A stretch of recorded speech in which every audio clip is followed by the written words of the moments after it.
Hello friends, day 124, and I got the tent packed before it rained again this morning, so that was good. And I've been on the Staffordshire Way most of today, which has been pretty good, but as I got closer to Kinver there's quite a few bits that were fairly overgrown, and Kinver was where I was intending to find a hotel, but can you believe there are no hotels or B&Bs in Kinver according to Google and according to the locals.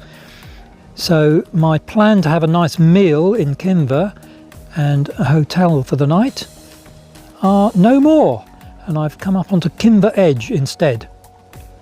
I did meet a jogger this morning who was an avid Jaguar fan, but you're going to meet the runner that I met yesterday shortly, and he was planning to run 140 miles in just over a day, so you'll find out about that shortly. Meanwhile, let's have a look at where I've been, and I will see you on the trail.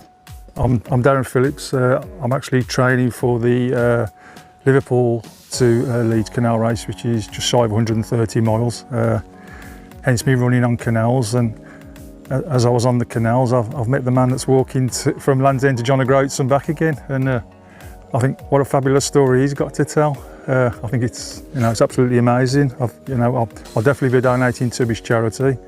I think what he's done already is absolutely fabulous. So I wish him all the best. The Liverpool to Leeds canal race is actually one of 3 races. There's 2 others. That's the Birmingham to London, London to Birmingham. It gets swapped around year about. And the London to Bristol and Bristol to London, and they're both 140 miles. The Leeds to Liverpool is, I say, just shy of 130 miles. So big ask for me. I mean, it's over twice as far as I've ever gone before, and a marathon. So we'll see what happens. Who knows? I'll give it my best shot. You get 40 hour. It's a 40-hour cut-off, and you can't stop at a checkpoint for more than 40 minutes. If you stop at a checkpoint for more than 40 minutes, you're deemed as a DNF. So you sort of got to get in there and get out, so no hanging around.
This is my room with a view for tonight on Kinver Edge, and it's got its own bench and just about room for a tent.